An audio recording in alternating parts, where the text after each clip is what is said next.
Hi, welcome to another episode of Hot Takes. The United Nations has done some hard sums and it's come up with a frightening figure. The United Kingdom is the country in Europe with the fastest growing population, and the vast proportion of that growth is immigration. They say by the end of the century, Britain could have a population in excess of 75 million. Now, that is an awful lot of people, and by then, of course, the British will be a minority in their own country. That is also a frightening possibility. And here's another little number that I think does give us some succor. If we stopped all immigration right now, by 2100, instead of having a population of 75 million, we'd have a population of 50 million, the same as it was back in 1950. This is because the baby boomers will have died off by then, and there'll be a much lower population generally.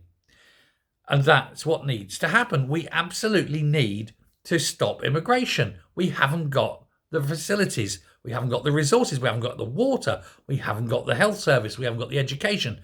We haven't got enough.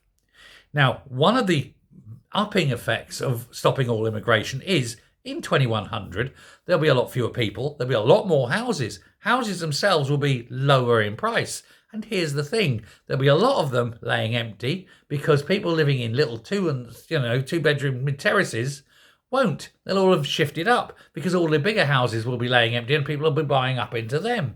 And so all the lower end housing will go. You can wipe it all out. Everyone has a home.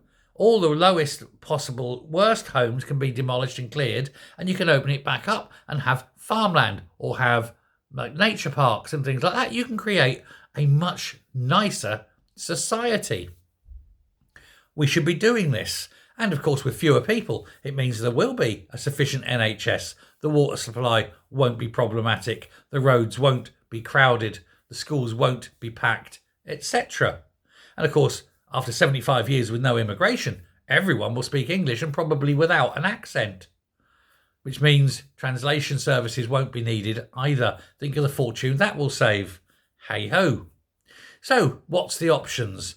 Keep the borders open and get swamped and have no water rationing, food rationing, land rationing, you name it. Or close the borders and live in a little paradise where everyone's got room, nicer homes, no congestion, and never having to worry about leaving a tap running.